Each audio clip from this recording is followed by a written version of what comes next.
So again, the Michelson-Morley experiment was a failed experiment. They were expecting to see evidence of the luminiferous ether. They kept finding nothing.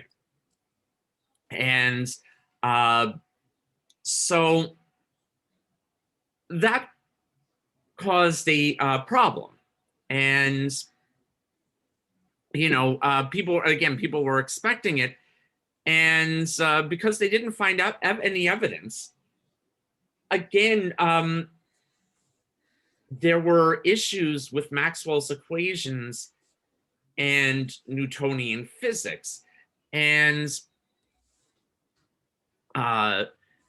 making them consistent with each other required the speed of light to vary relative to the luminiferous ether, but the ether didn't exist. And so again, most scientists thought that Maxwell's equations needed to be corrected to make them consistent with Newtonian physics. But of course, there was an exception. Albert Einstein looked at what Maxwell did and said, well, maybe we're looking at this the wrong way. Maybe Newtonian physics needs to be corrected to make it consistent with Maxwell's equations. So he was the one who looked at it in the other direction. And so he started with a basic assumption. Well, what if, and if there's no luminiferous ether, then what if the speed of light is the same in every reference frame? What does that mean? And, what would be the consequences from that? Now, remember, Maxwell basically started with an assumption, sort of a theoretical leap of faith, and he followed where the mathematics led him. So he said, you could see a magnetic field inside a charging capacitor because the electric flux is changing. The same way that a magnetic flux creates an electric field. What if a changing electric flux creates a magnetic field? And if you do that, you can explain why a magnetic field was observed inside a charging capacitor. And so basically you need to make a correction to Ampere's law. And but once you apply that correction and then follow where the mathematics leads, then you find out that electric fields and magnetic fields travel together in perpendicular directions through space as waves, and that the velocity of that wave just happens to be very, very close to the velocity of light, which leads to the conclusion that light is a manifestation of as an example of an electromagnetic wave. So we made a simple looking assumption that went to resulted in a very profound conclusion. And Einstein decided to take the same approach. So the basic assumption, the one assumption that none of the other scientists of the time were willing to make, was that the speed of light is constant in all inertial reference frames. So an inertial reference frame means that there is no acceleration happening. And so general relativity, which took him another 10 years to develop after special relativity was completed, general relativity applies to all reference frames, whether they're accelerating or not. So special relativity is the specific case and the much simpler case of when you're talking about constant motion. So a basic assumption, the speed of light is constant in all inertial reference frames. And if you decide there's no need for an ether, then it's a basic assumption to make, especially if you're thinking, well, maybe, like I said, maybe Newtonian physics needs some sort of correction, not not Maxwell's equations. And so he sort of took the opposite approach to what everybody else assumed was the correct approach. And so again, he makes a basic assumption. The speed of light is constant in all reference frames. And what comes out? So the short version, or at least, getting to the initial um, concepts of length and time, were that if the velocity of light is constant in all reference frames, then measurements in space and time are relative to their particular reference frame. And so most people work under the assumption, basically everybody else have been working under the assumption, well, space and time are absolute. But if you assume that the speed of light is constant in all reference frames, that's no longer the case. So how does that work? So we're going to start with time dilation. So Einstein sort of made thought experiments to set up his derivations.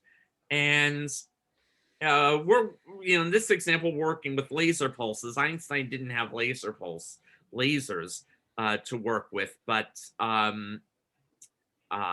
that's something we're going to talk. Lasers are something we're going to talk about before the semester is over. So you basically have an observer that we'll call O primed on a train moving with a velocity v relative to an observer O outside the train. And so O prime fires a laser pulse directly upward, which bounces off a mirror a distance away and comes back down. So let's visualize this at least a little bit.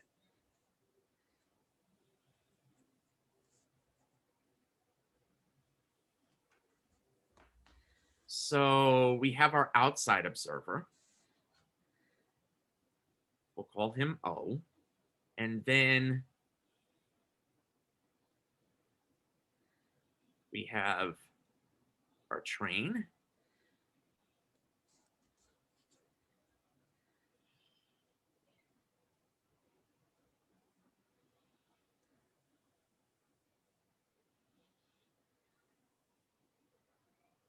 So we have our train track, so we have the train. So we have O prime inside the train. The train is moving to the right with a velocity v. And so you have your laser, the beam goes up and comes back down. So there's some sort of mirror at the top. So there's some sort of mirror and it comes back down, and the distance that the light travels is 2d. So the observer O primed observes a delta t primed. And again, from that observer's perspective, the light goes straight up and comes back down. So the time is just the total distance traveled divided by the velocity. So the total distance traveled is 2d divided by c. So what time does observer O measure? So now we're looking at delta t. So this is the time the outside observer measures. So delta t is equal to the distance that the observer measures, that the light travels. But now, from the perspective of observer O, the train is moving. So the distance the observer measures is 2. So it travels a vertical distance d plus a horizontal distance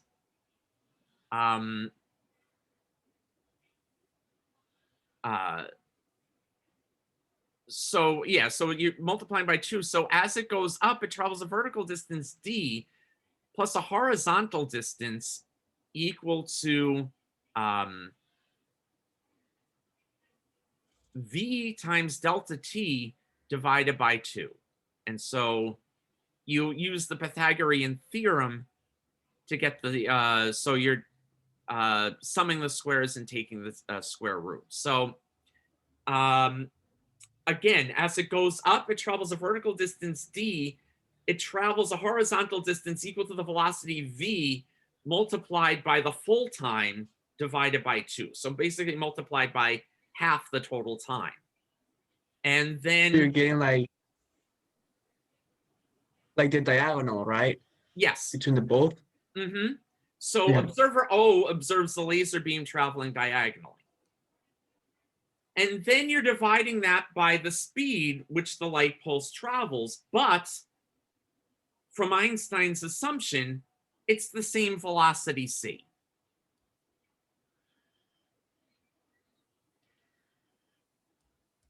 So what we want to do, since d is basically an arbitrary value, we're going to solve d in terms of t prime, so that d is equal to c t primed divided by 2. And we're going to put that into the equation eventually. So, well, delta t, we'll bring the 2 inside the square root for now. So that's 4 d squared plus v delta t squared. And you're dividing that by c. And so you substitute this value in. And so the 4 disappears, and what you get is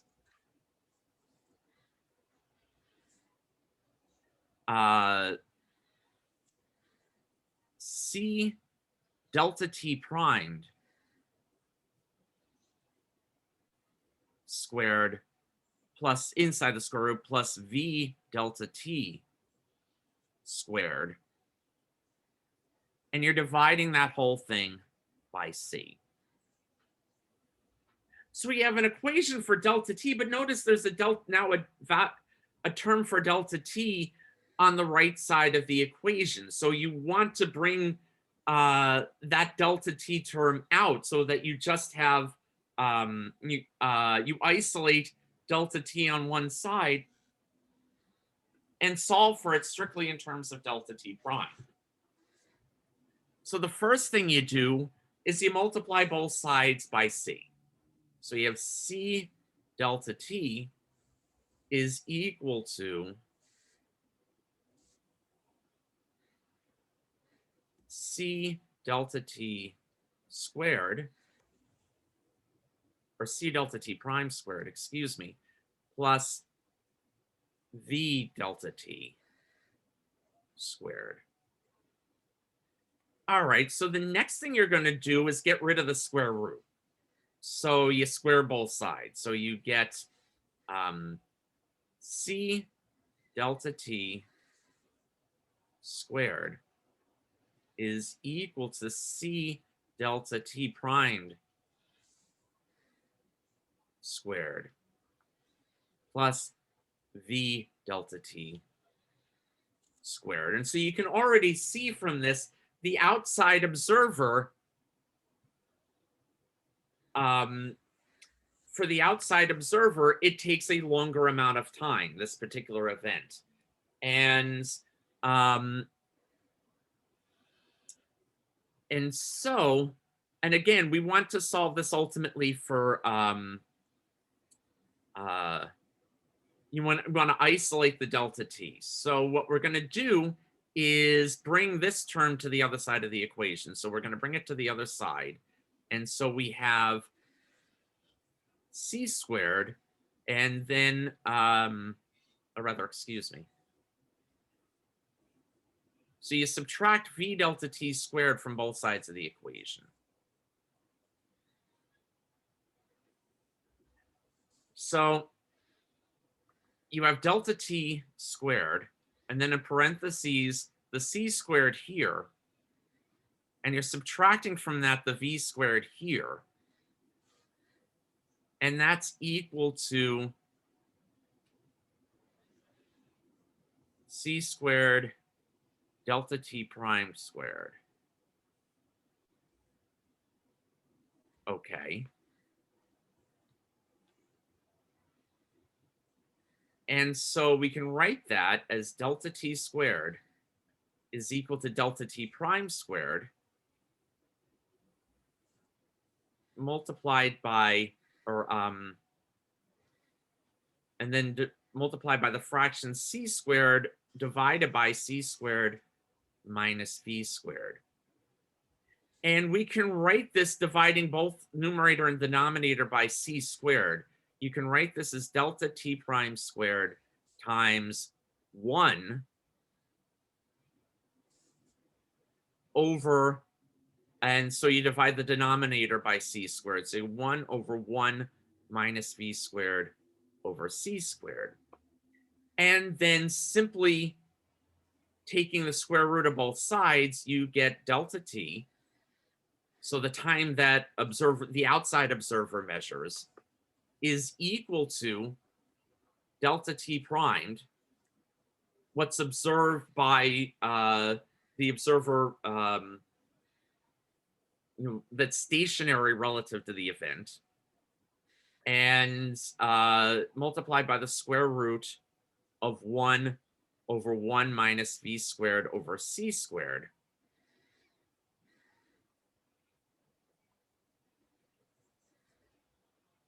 Write that a little bit better.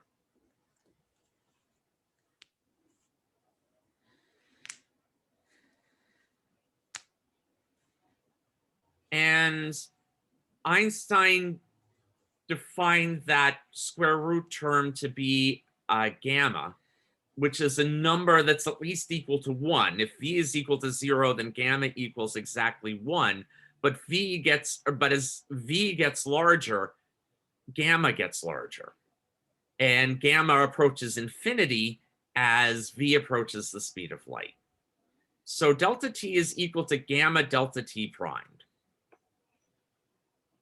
And so this is what is called time dilation. And the way Einstein put it,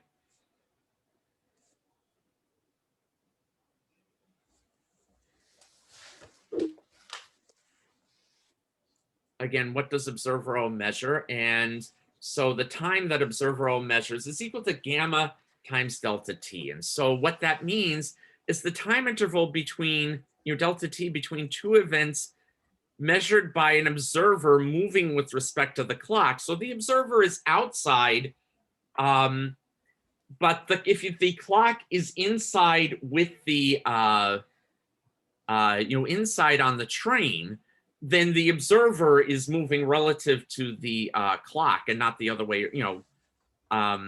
Just as surely as the clock is moving relative to the observer. So if the observer is is moving relative to the clock, the observer is going to measure a longer time, for an event to take place than an observer who is stationary relative to that clock. And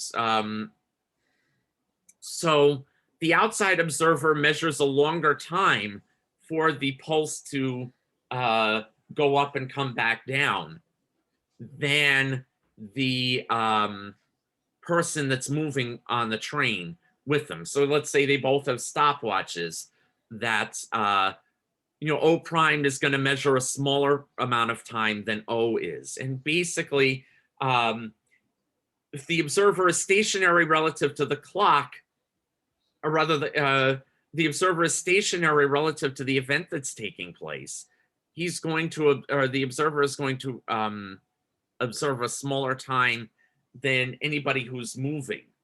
And so that's basically what time dilation is. Again, an observer moving with respect to a clock is going to measure a longer time interval between two events than an observer moving, or the observer that is stationary relative to that clock. So any questions about that?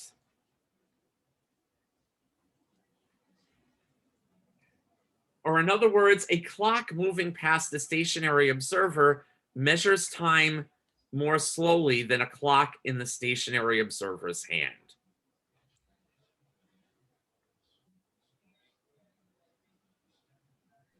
So what happens as you reach the velocity, the speed velocity, right? That term becomes one, Okay, like in the bottom, and then as if v is 0, then gamma equals 1.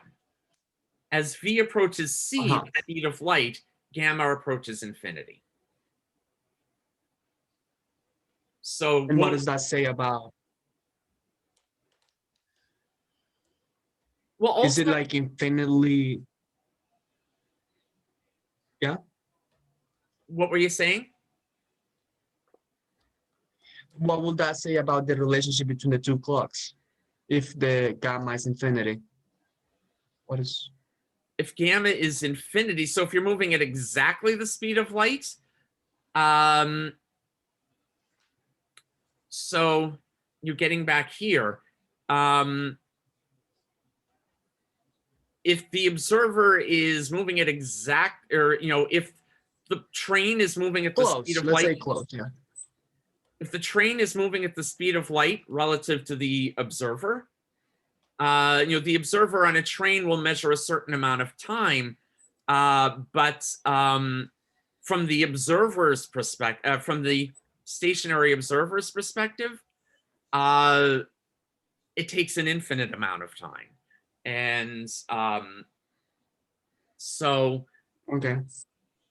Okay. yeah, That's so again, that's what they say, right? That as you get closer to the speed of light, then the time dilates more right. for you. If you Yeah, and sort of the twin paradox, if you travel at the speed of light, if one twin travels at close to the speed of light and the other twin spends time on Earth, when the traveling twin gets back, he's going to be much younger than the twin that stayed home. And, that's basically what this means. Is there a thank you. is there a way to experimentally measure this difference? Yes, it has been observed and verified with decay times that if you measure the velocities of when particle collisions, if you measure the velocities of the particles, and these are unstable particles that take that will decay over a short amount of time, that'll decay as they're in motion, basically, that the decay time gets longer if they're moving at relativistic speeds, or they're moving, the faster they go, the longer it takes for the particles to decay from our reference point. And so, yes, you can observe this. And so you'll have some examples or problems as far as that goes. But yes, you can observe this. And there was a test with supersonic aircraft, traveling very long distances. And not that the time shift was a lot, but it was enough to There be was. measurable. You put atomic clock on the supersonic aircraft traveling a long distance, and and then coming back, and you put the same clock on the Earth's surface, at a stationary point. The stationary clock measures a longer time reading, so that the clock on the jet is a little bit slower than the clock on the surface. And so they were able to measure that. With an atomic clock, you have enough precision that you can see, oh wow, there is a difference because the object was moving. And again, supersonic speeds aren't necessarily that fast, so you have to get you have to travel at a high speed over a very long distance. So, a long enough time that you can notice the shift. But they were able to, in fact, notice that shift. So there are ways to verify this, and it has, in fact, been verified experimentally. But it took a while. And, there were a lot of aspects of Einstein's theories that took a while. General relativity called for something called gravitational waves, that when two supermassive objects interact with each other, they're going to emit radiation in much the same way that, electromagnetic waves are emitted, and that you can detect that in principle, but it took literally a century. It took till only a few years ago before you could actually measure gravitational waves. But this is something that Einstein had said would be there in 1915, and it took a bit more than a century to verify that. But that was the last aspect of Einstein's special and general theories of relativity to get experimental verification. And yeah, the theory's held up, and it's held up to experimental testing. So let's do an example. You have a certain type of elementary particle travels at a speed of 2.70 times 10 to the 8 meters per second. At this speed, the average lifetime is measured to be 4.76 times 10 to the negative 6 seconds.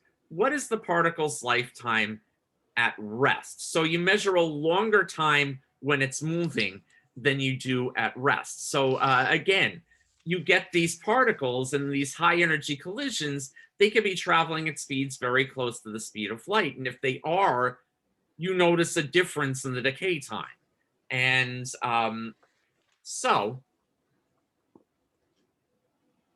and a lot of the key to working with relativity problems is to make sure you define O, and to make sure you define O prime. So here,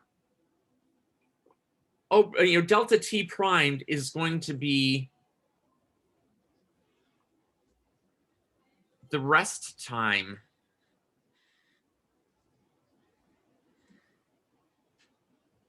or the rest decay time of decay.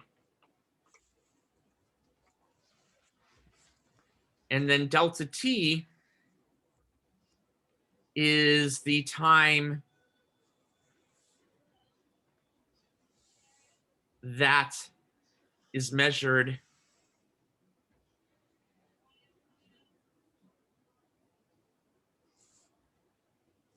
by an observer moving relative to the particle or to the object.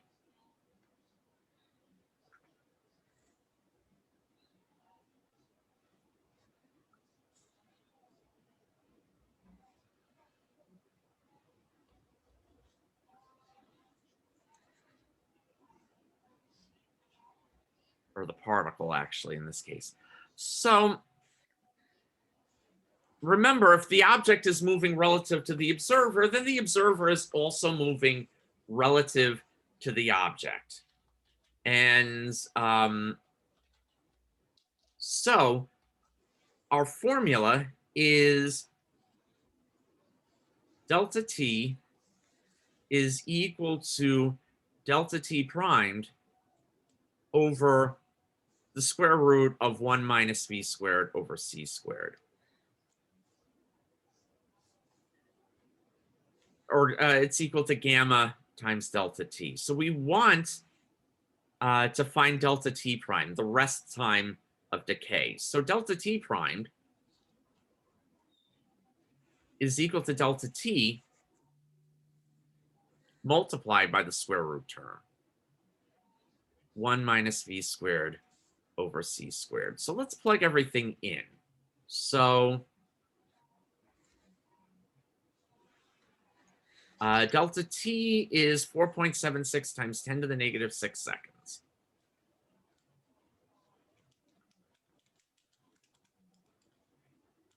And again, this is one of the ways that time dilation has been experimentally verified. That if there's a collision and the particles are moving at particle moving at speed relatively close to the speed of light decays, it takes longer from our vantage point for the particle to decay than it would if the particle were at rest and decayed. So you have 4.76 times 10 to the negative 6 seconds. And so that's the observed decay time. And we want to find the rest decay time. So that's 1 minus, and so V is 2.70 times 10 to the 8 meters per second. And you're dividing that, or you're squaring that rather, and dividing that by the speed of light, which is 3.00 times 10 to the 8 meters per second. And you're squaring that term as well. So when you do that, what do you get for delta t primed?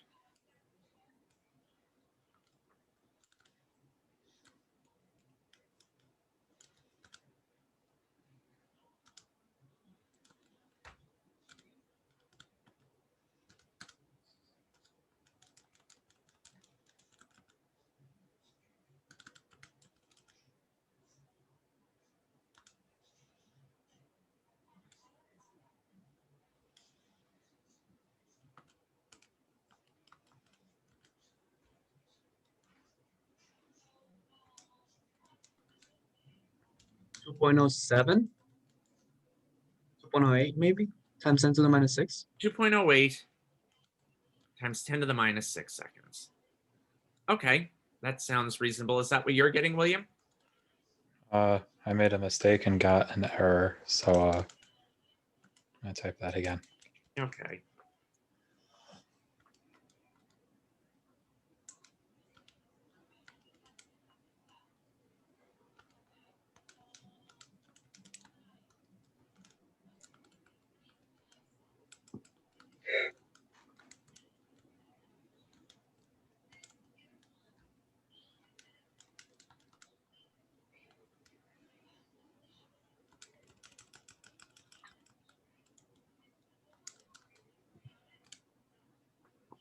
Yes, it is.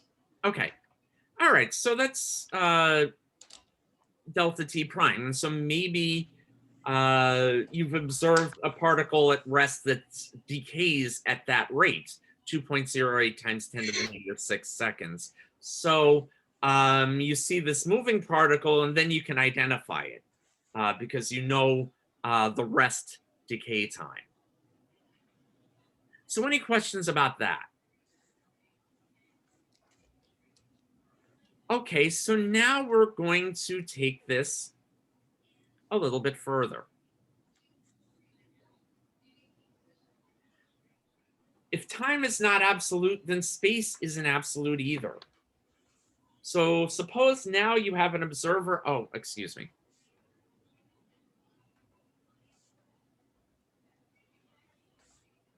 Suppose now you have an observer O prime on a rocket ship, which is moving with a velocity v relative to an observer O on Earth. So O prime is traveling a distance L as measured from the Earth.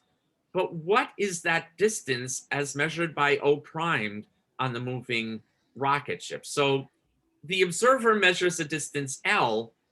The observer on the Earth's surface measures the distance L. Well, what distance does the observer on a rocket ship measure? So let's go back to our whiteboard.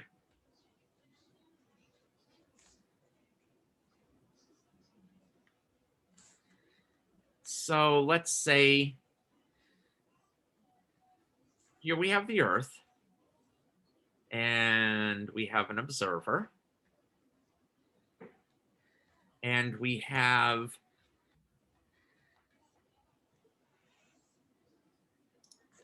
a distance L. And so we have a rocket ship.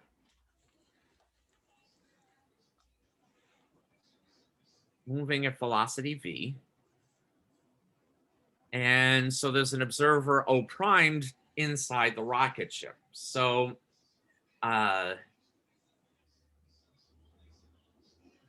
the observer measures the distance between point A and point B to be L.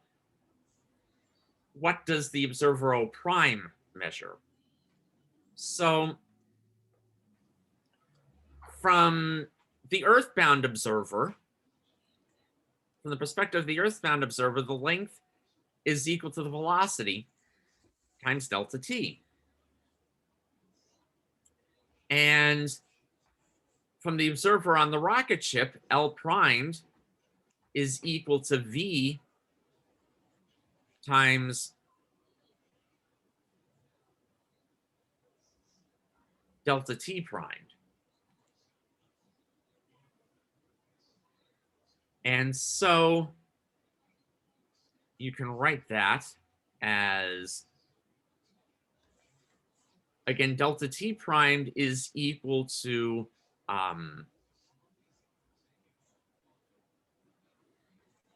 delta t divided by gamma.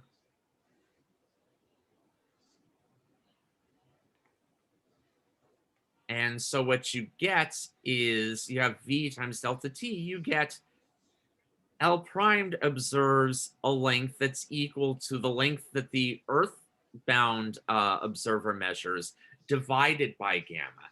So it's length contraction. So as you start to approach the object, you start to travel towards an object at relativistic speeds, the distance you measure, or the length of your trip actually begins to contract. And so if you're approaching the speed of light, the distance between, if you're like traveling towards Alpha Centauri, the nearest star other than the sun, at a speed very close to the speed of light, the distance, the space between here and Alpha Centauri suddenly becomes less than the 4 light years that we measure from on Earth. So the trip actually goes a lot faster. And again, getting back to this, the space travel paradox with the twin, if you're on the rocket ship, it doesn't appear to you that you've traveled all that far or all that long. And so that's what length contraction is. And again, if the speed of light is constant in any frame of reference, then space and time are relative to the particular, the measurements of space and time are relative to that particular frame of reference as well. So getting back to our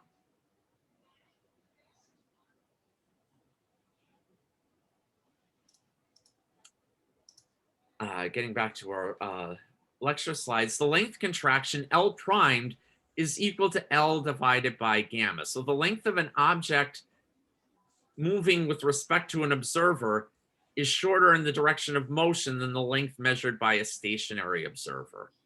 And so that, if you're moving towards an object, the distance between you and the object will appear shorter than it will to somebody who is stationary relative to whatever object you're moving towards. So you have time dilation and length contraction. So any questions about that before we get to another example? So radio waves are electromagnetic waves, so they travel at the speed of light, correct? Yes. So that would make their distance, any length they see, effectively 0. Yes, if you could travel with, if you could ride a radio wave, you'd get you'd get where you're going almost immediately from your vantage point. So now an example problem that we would have done last semester seems to contradict that a little. If any Okay. distance is 0, how is it that a radio signal traveling to 2 different people different lengths away from the source detected at different times. Okay, well, remember the speed of light is constant in all reference frames. So you're always going to measure C to be, regardless of your reference frame, you're always going to measure C to be 2.99, however many other decimals, times 10 to the 8 meters per second. And so if you're a certain distance away from the source, and if you're a certain distance away from the source, it's going to take a certain amount of time. And if you're further away, it's going to take a longer amount of time. But I mean, if you're moving exactly at the velocity of light, then you don't notice any difference between, in the distance, in the distance from the radio source to either object, that you don't observe a distance. And so again, it's kind of the tricky conceptual parts to relativity. And but of course, you would need enough energy to make your mass functionally infinite. And so as you're and we'll talk about this a little bit more the lecture I'll record on Monday, that as you approach the speed of light, your mass increases by the factor of gamma. And so it's hard for anything with mass, it's impossible for anything with mass to actually reach the velocity of light. But although you can get awfully close. And even neutrinos are believed to have some sort of some amount of mass, but how much mass is yet to be fully defined. Okay, so any other questions about this?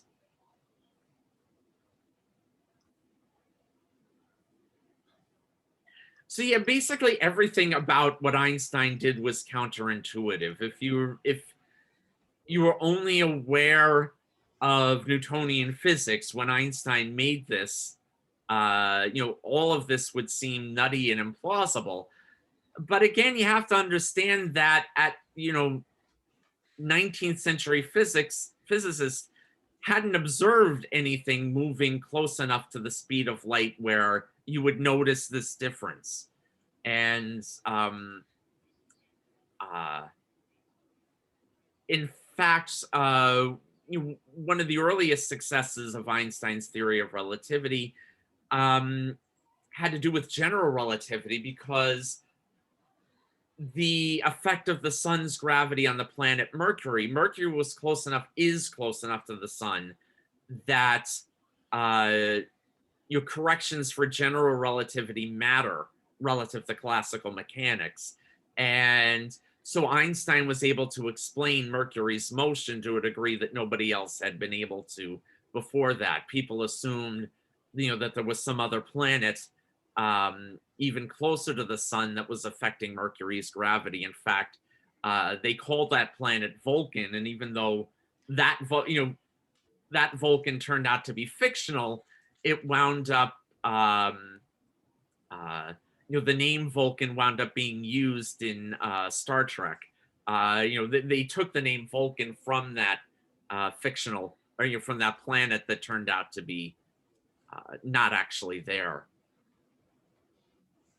So let's go to another example. A spaceship passes you at a speed of 0.850. One thing you'll notice doing special relativity problems, it's actually easier to work with the velocity as a multiple of c, than it is to work with the velocity in meters per second. It saves you a step in the calculations. So a spaceship passes you at a speed of 0.850 c. You measure its length to be 38.2 meters. How long would it be at rest? So again, you have the the length contraction that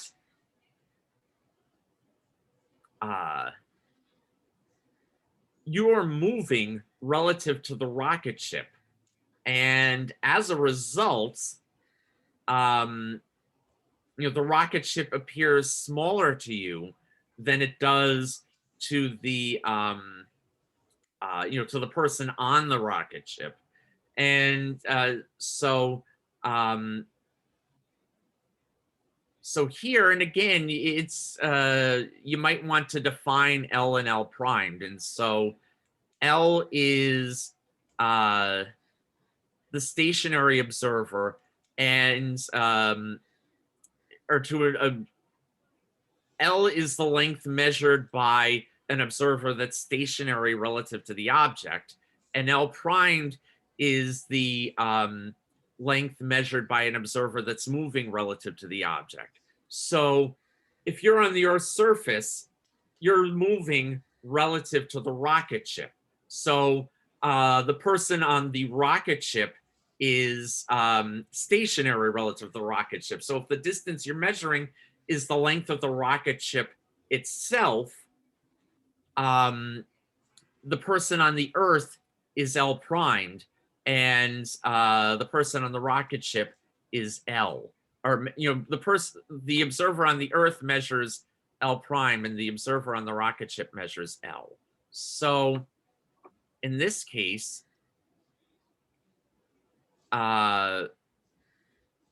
we want L. And so L primed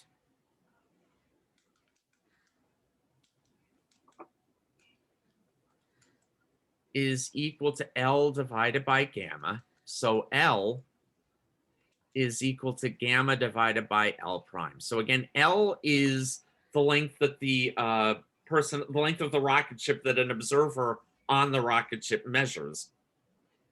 So the stationary observer in this case.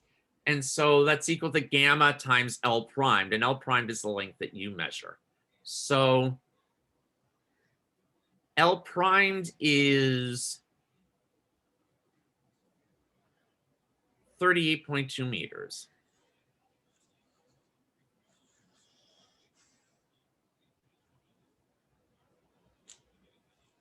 And then remember, gamma is 1 divided by the square root of 1 minus v squared over c squared. But you're given v as a multiple of c.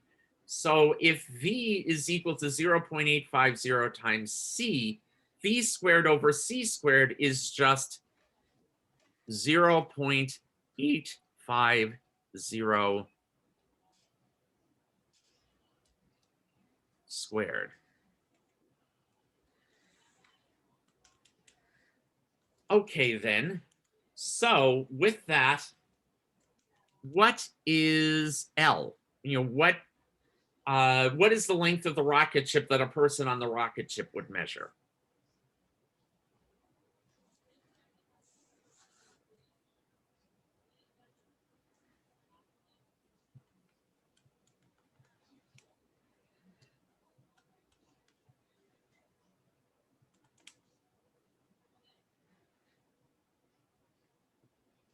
Seventy-two and a half meters. 72.5 meters. Both of you are getting that?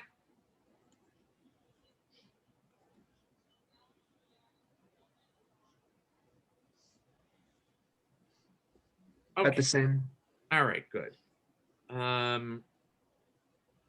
So that's the actual length of the rocket ship, but if you're an observer on Earth, it's going to appear shorter to you.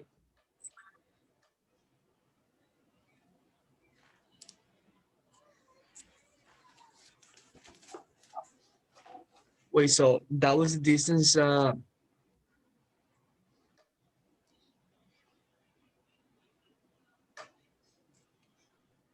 Say that again.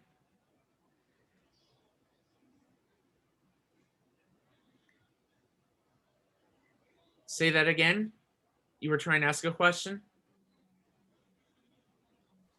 Yeah, I was just like, distance that we found was the distance measured by the person in the rocket. Yes, yes. So again, the trick to these problems is to figure out who's the stationary observer relative to the object and who's the moving observer relative to the object. So now we move on to number 4. If you were to travel to a star 135 light years from Earth at a speed of 2.80 times 10 to the 8 meters per second, what would you measure the distance to be? So, the stationary observer here is on the Earth, and so L is 135 light years measured relative to the Earth. If you're on the rocket ship, you're moving relative to that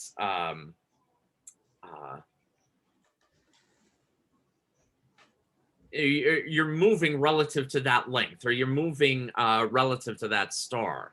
And so you're going to measure a different distance, and you're going to measure a contracted distance. So on the rocket ship, or in the spaceship, I guess, you're L primed in this case, and the stationary observer on Earth is L. So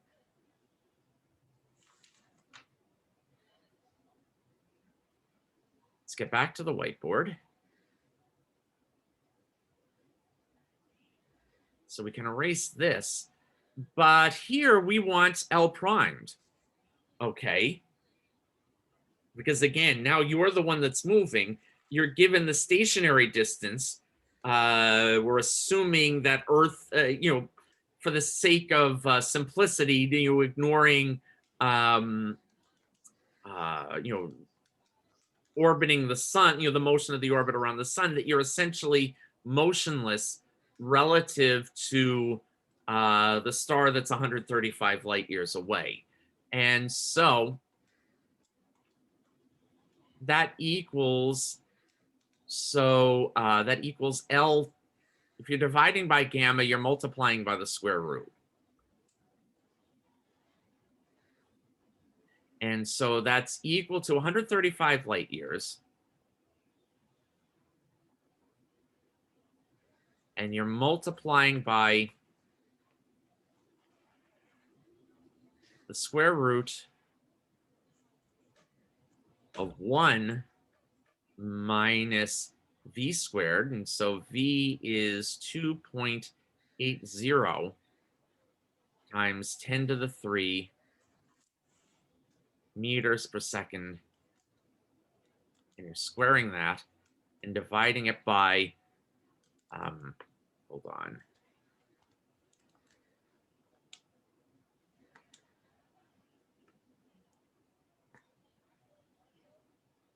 Dividing it by 3.00 times 10 to the 8, not 3. And you're squaring that term.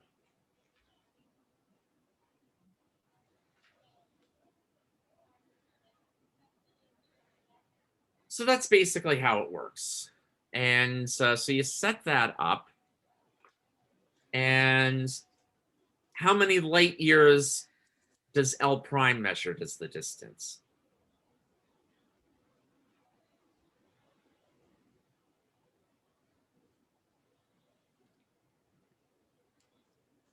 I've got 48.5.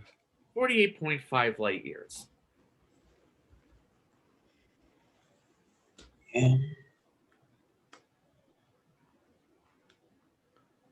So it would still take a fairly long, you would have to be traveling faster, even faster than that, for it not to seem like a really, really long time if you're doing the traveling. But again, as you're moving towards it, the length contracts. The distance, as you're traveling relative to it, the distance between you and the star contracts. And so again, from your perspective, it seems like a lot, from the perspective of somebody moving towards it, it seems like a lot shorter distance to travel than somebody who remains stationary or relatively stationary on the Earth would think it is. So any questions about this particular example? This distance, this L prime, it decreases exponentially the closer you get to the speed of light, right? Yes, yes. So it's like the opposite of diminishing returns. Mm-hmm. In fact, the assignment I'm going to give you is involving calculating gamma and plotting gamma as a function of v. And so you'll be able to see how that works. Okay.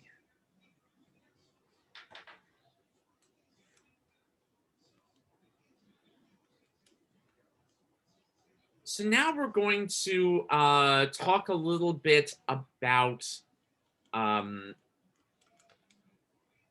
transformations that involve, let's say,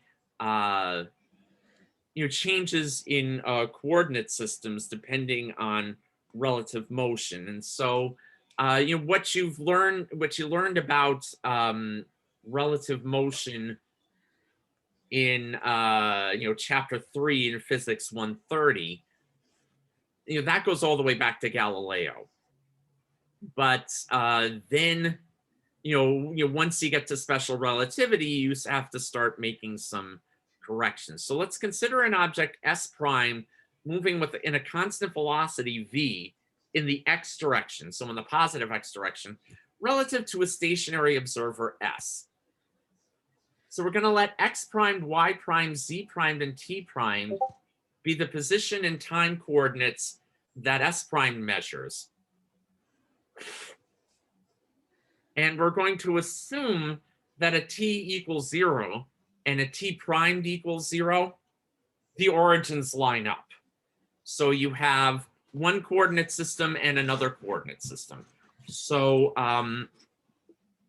the origins of the two coordinate systems line up at t equals 0.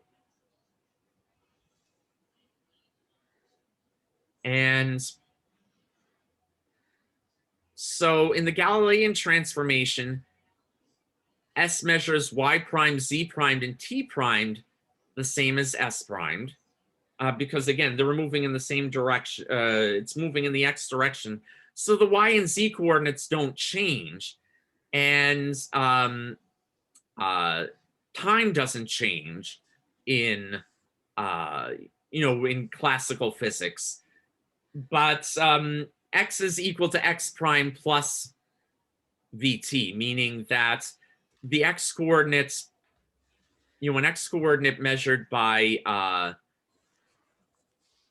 observer S is equal to the x coordinate measured by observer S primed plus v times t. Remember, S primed is moving relative to S.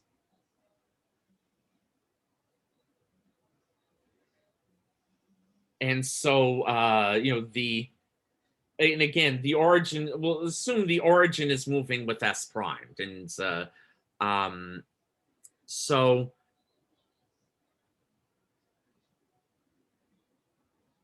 yes, so, your basic relative motion explanation.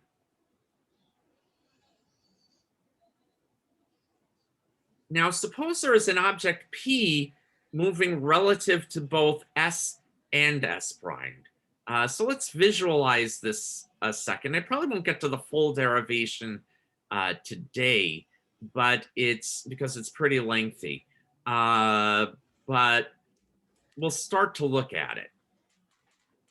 So basically what we're doing, we're assuming an observer S. We have an observer S primed that's moving with the velocity v, and we have an observer P that may not be moving entirely in the x direction, but it's moving with the velocity u. And so basically it looks something like that.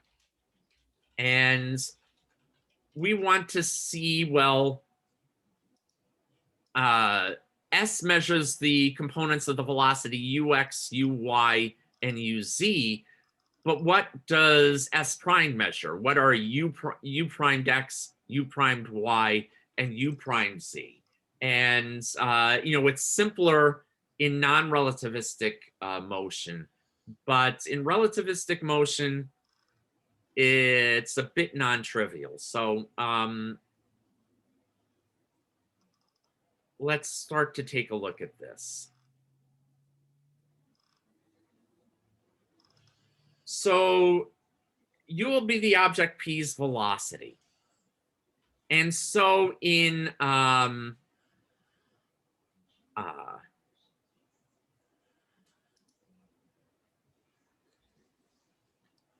in these standard classical or Galilean transformations, the velocity in the x direction is equal to the derivative of x with respect to t. And so you can write that as from the chain rule. So dx divided by, or dx over dt, or rather dx over t prime dt over dt primed over t. So if you go back a slide,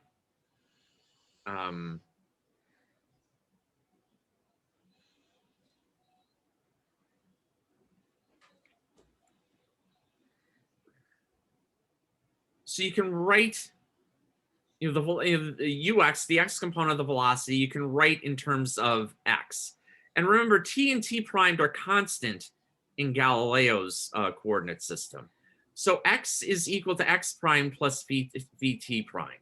So you take that derivative, and so dx primed over t dt primed is just u primed over x plus v. And so, and then the velocities in the y direction, the velocities in the z direction are the same. So basically the motion in the x direction, that's, getting back to the board so you can visualize this. And so this is the classical mechanics version of it. So you have this velocity, and so it has an x component of its velocity. Remember, v, or the x direction, is the direction that s primed is moving relative to s. So we define the x direction that way. And so all of this involves constant motion. So what we're basically saying is that u primed x, so the velocity of u with respect to, u sub x, excuse me, the velocity of point P relative to S is equal to u primed x, so the velocity of P relative to S primed, plus V, which is the velocity of S primed relative to S. So that's basically relative motion. And if you remember how we talked about it in physics 130, that's the velocity of object 1 relative to object 2 is equal to the velocity of object 1 relative to a stationary observer minus the velocity of object 2 relative to a stationary observer. So that would basically be saying u primed x is equal to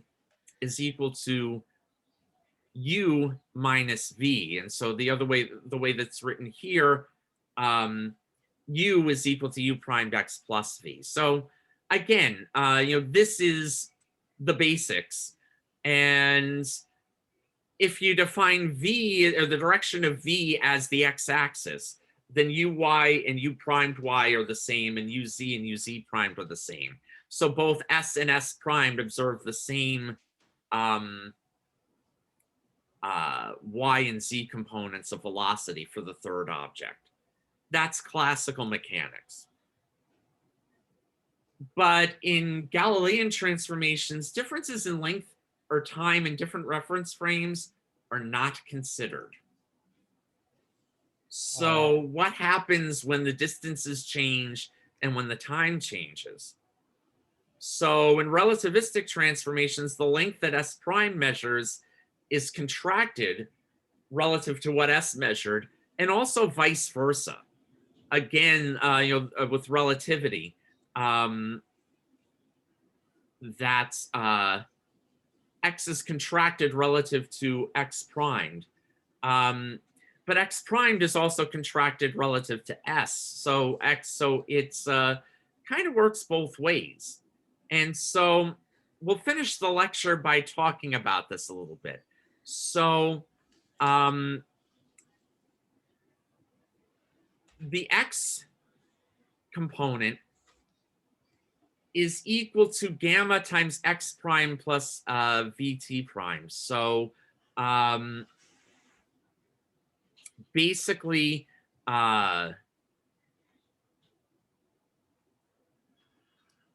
that's again, L primed, which would be this, is equal to L divided by gamma.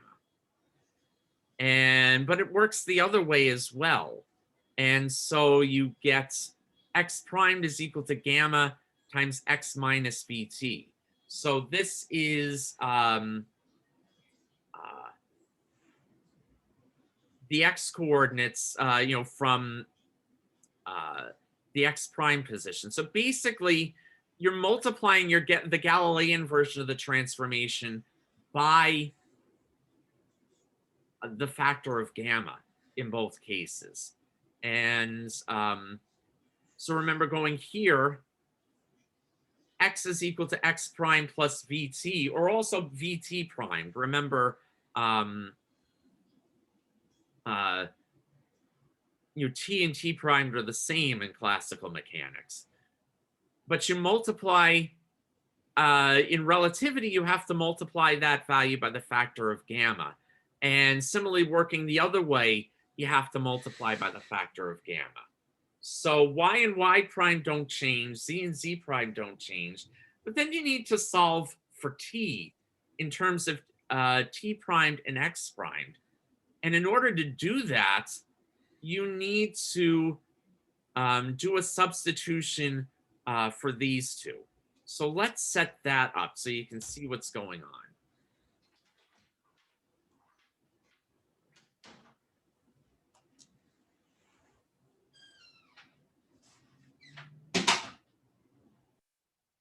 So we're starting with just S primed and S. We won't, we'll leave this out for now. And so in relativity, X is equal to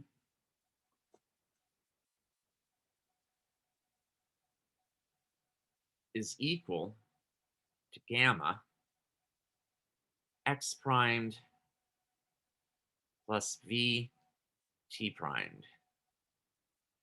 And X primed is equal to gamma X minus V times T.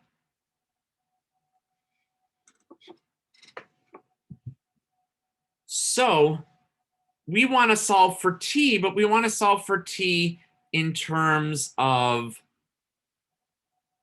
X primed and T primed rather than just X. So we'll write this as X primed is equal to gamma, and then we'll put brackets. So that's gamma, and then in parentheses, X primed plus VT primed minus VT. That's brackets, excuse me.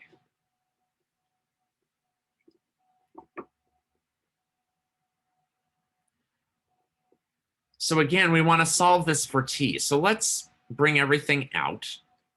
So X primed is equal to gamma squared X primed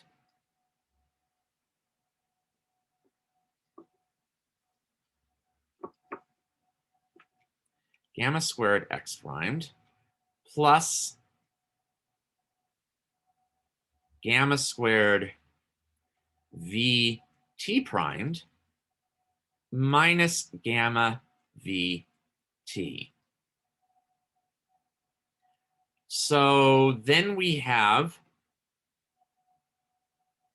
we'll bring this term to the other side. So we'll add gamma vt to both sides and subtract x prime from both sides. So we have gamma vt is equal to, so we have gamma squared minus 1 x primed plus gamma squared v t primed. So it looks like that. Now we want to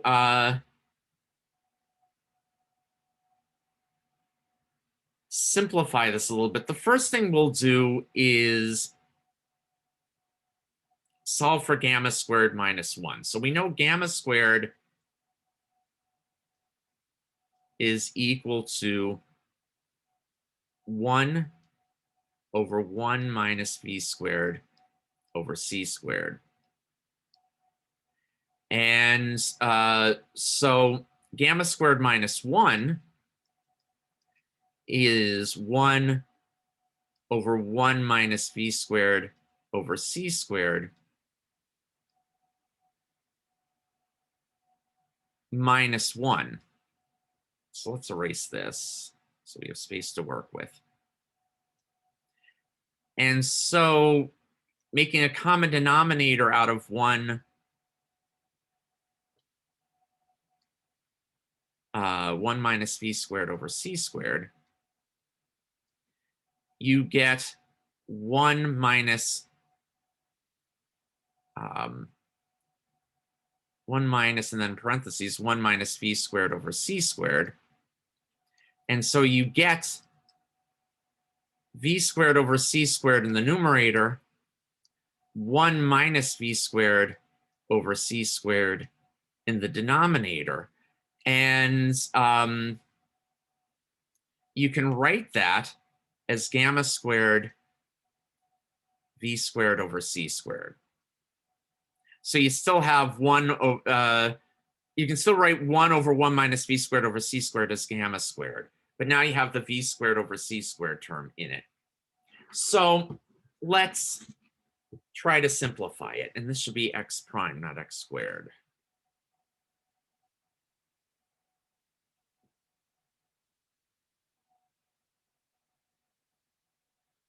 Okay, so you can write this as gamma squared v squared over c squared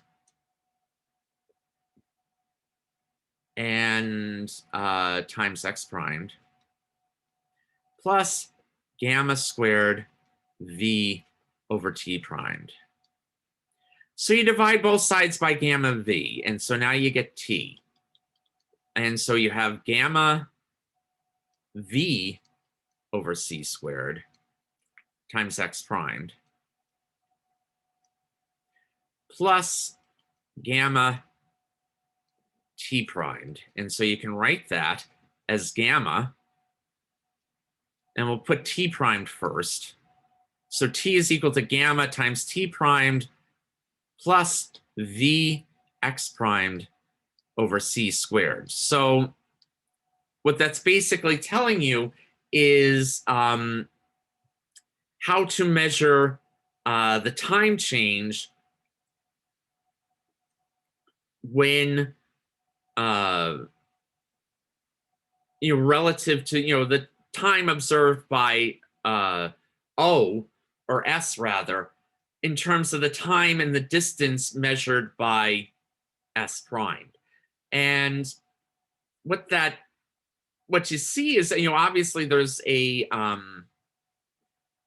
relativistic effect, but you notice that if v is close to 0, if v is a negligible fraction of c squared, you're just going to get t is equal to t prime like you did normally. So everything reduces to classical physics. Everything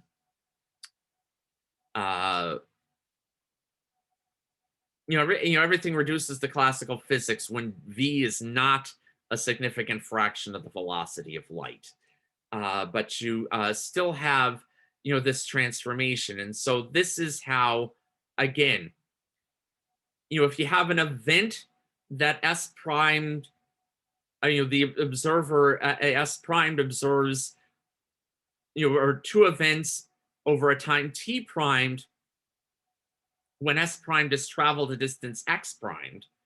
So the moving observer measures the time t primed as the observer measures the distance traveled of x primed.